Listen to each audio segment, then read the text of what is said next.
Ngayong sobrang hype ng mga Gilas players para sa SEA Games at FIBA qualifiers, maraming fans ang nag-aasam na makita ang kanilang idolo na maglaro sa PBA.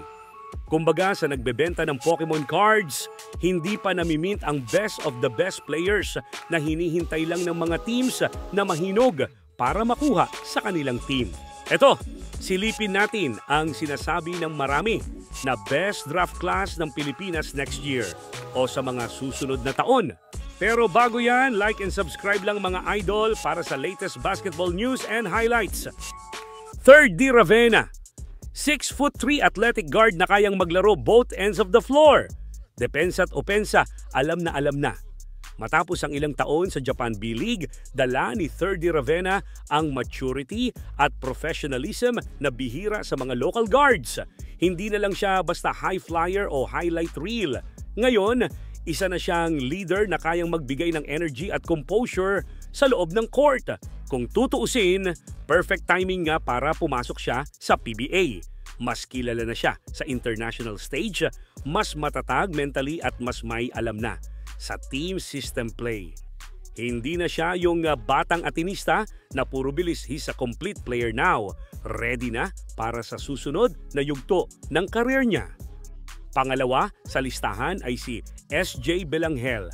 Bagamat naglalaro pa sa KBL, hindi makakaila na marami ang nag-aabang na maglaro ang tinaguriang one of the best guards ng Pilipinas ngayon. Point guard na may mataas na IQ, marunong pumili ng tempo, sanay sa structured system, sanay sa high-level competition, at sanay maglaro under pressure. Kung sakaling pumasok siya sa PBA, siguradong magiging malaking tulong siya sa kahit anong team na kulang sa playmaker. Marunong dumiskarte, marunong magpaikot ng bola, at higit sa lahat, may winning mentality na dala pa mula Ateneo at Gilas hanggang Korea. Ikatlong player na pwedeng isama sa best draft class ng PBA ay si Filipino rising star Kevin Kiembao. 6'8" na versatile forward, may tira sa labas, may pasa ng guard at may kumpiyansa ng veterano. Kung dati ang mga big man puro poste at rebound lang, si KQ ibang usapan, positionless basketball in human form. Mula sa UAAP hanggang sa Gilas, kita mo na yung evolution niya. Mula role player, ngayon superstar na. Hindi lang siya scorer, siya yung tipo ng player na nagpapaganda ng laro ng buong team. May leadership, may basketball IQ, at may swag na natural lang sa kanya. At kung pasukin man niya ang PBA, siguradong magiging instant impact player siya. Baka nga pag-agawan pa nila ang first overall pick dahil napaka-loaded ng players na papasok sa PBA sa mga susunod na taon. Nasa listahan din si Gilas Next Gen star Carl Tamayo sa mga players na itinuturing na pwedeng maisama sa pinaka-the best draft pool ng PBA. 6'7" stretch forward na may soft touch sa labas pero kaya ring bumangga sa ilalim at may angas na mahahalin tulad kay RDO. Mula Gilas hanggang Japan B-League at ngayon sa KBL, kitang-kita kung gaano siya nag-mature bilang player. Hindi na lang siya yung batang prodigy ng NU o UP. Ngayon isa na siyang pro na marunong pumili ng shot, marunong mag-adjust sa system at marunong maglaro within the flow. Kung sakaling pumasok siya sa PBA kasama sa batch ni KQ, SJ at 30, siguradong instant threat agad si Carl kasi bihira ang local big na may shooting size at angas na katulad noon ni Tamayo. Kasama rin sa pwedeng mapabilang sa best draft class ng PBA ay etong si Renz Abando. From NCAA MVP to KBL champion, si Renz ang perfect mix ng athleticism, shooting at showtime energy na bihira sa Pinoy wing. 6'2" pero may hops na parang 6'8". Kaya niyang dumipensa sa malalaki tapos biglang lilipad para sa dunk o chase down block. At yung shooting niya, lalong tumala sa Korea. Mas composed na ngayon, mas matatag at mas may polish na ngayon si Abando.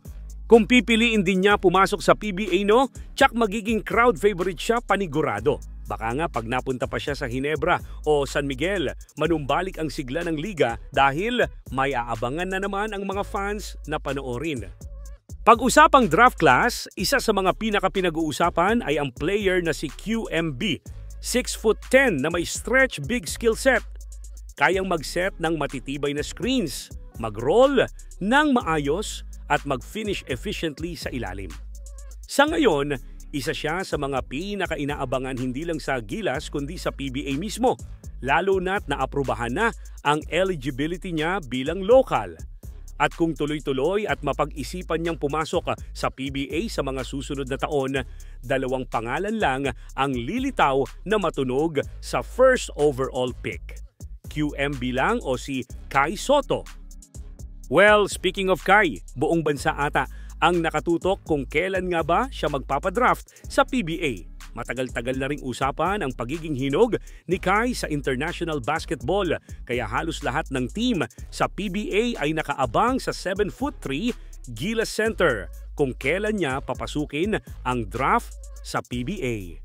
Galing sa Australia, NBL at Japan B-League, dala ni Kai yung kombinasyon ng size, timing at finesse na bihira sa Pinoy big man. Marunong na siyang pumwesto, matalas na rin yung footwork niya sa poste at may shot na rin sa mid-range. At yung rim protection, bonus na lang sa team na makakakuha sa kanya.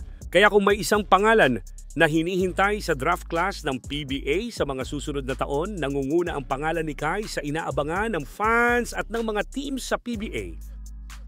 Isama na rin natin ang crowd favorite sa college basketball na si Mike Phillips. 6'8" na may athleticism at sipag na parang walang off-switch. Sa bawat posisyon, makikita mo siyang lumalaban para sa bola, nagsiset ng solid screens at bumabawi agad sa depensa. Bukod sa hustle, nag-e-evolve na rin si Mike ngayon. Mas maayos na ang footwork, mas confident sa offense at mas composed sa ilalim. Maraming fans naman ang nagsasabi na malakas ang hatak ni Phillips para sa first overall pick, kasama sina QMB at Kai Sotto. Muntik na natin na makalimutan pero syempre hindi kumpleto ang draft class na yan kung wala ang poging si Dwight Ramos.